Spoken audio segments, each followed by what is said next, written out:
3 दिन से जारी कुलगाम ऑपरेशन कश्मीर में आतंक के विरुद्ध भारतीय सुरक्षा बलों की सबसे सघन और निर्णायक कार्रवाइयों में से एक बनता जा रहा है।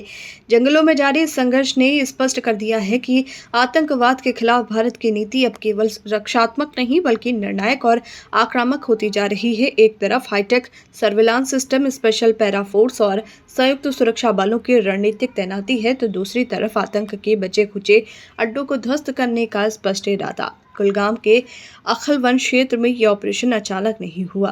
सुरक्षा एजेंसियों को खुफिया जानकारी पहले से थी, जिसे गंभीरता से लेते हुए 1 अगस्त को तलाशी अभियान चलाया गया। लेकिन ये सर्च ऑपरेशन मुठभेड़ में तब्दील हुआ जब घने जंगलों में छिपे आतंकियों ने गोलीबारी शुरू कर दी। जवाब में सुरक्षा बलों ने इलाके को चारों तरफ से घेर कर पूरी ताकत से कार्रवाई की, जिसमें अब तक 3 आतंकवादी मारे जा चुके हैं और 1 जवान घायल हुआ है।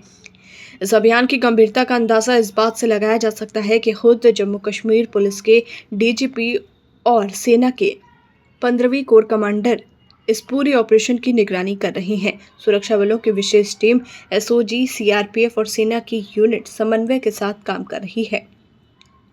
ये एक तकनीकी रूप से मजबूत खुफिया सूचनाओं से संचालित और रणनीतिक रूप से गढ़ा गया अभियान है। कुलगाम ऑपरेशन को समझने के लिए इसे इस हफ्ते जम्मू कश्मीर में हुई अन्य घटनाओं की कड़ी में देखना होगा।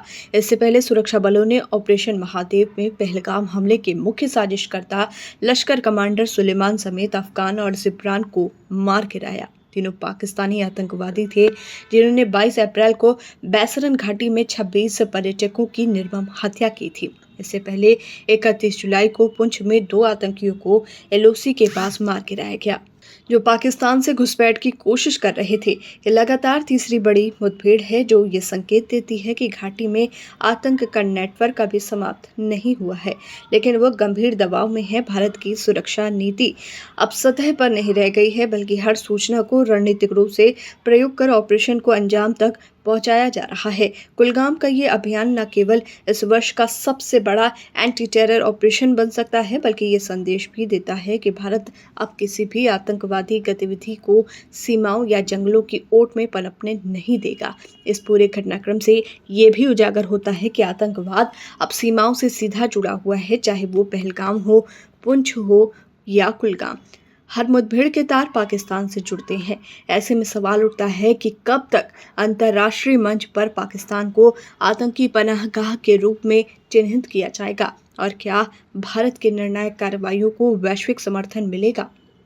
समीक्षा में ये कहना अतिशयोक्ति नहीं होगी कि कुलगाम ऑपरेशन आने वाले समय में भारत की आतंकरोधी रणनीति की दिशा तय करेगा। ये केवल एक एनकाउंटर नहीं, बल्कि उस लंबे संघर्ष का हिस्सा है जो भारत पिछले 3 दशकों से लड़ रहा है, सीमाओं की रक्षा के साथ साथ अपने नागरिकों की सुरक्षा के लिए।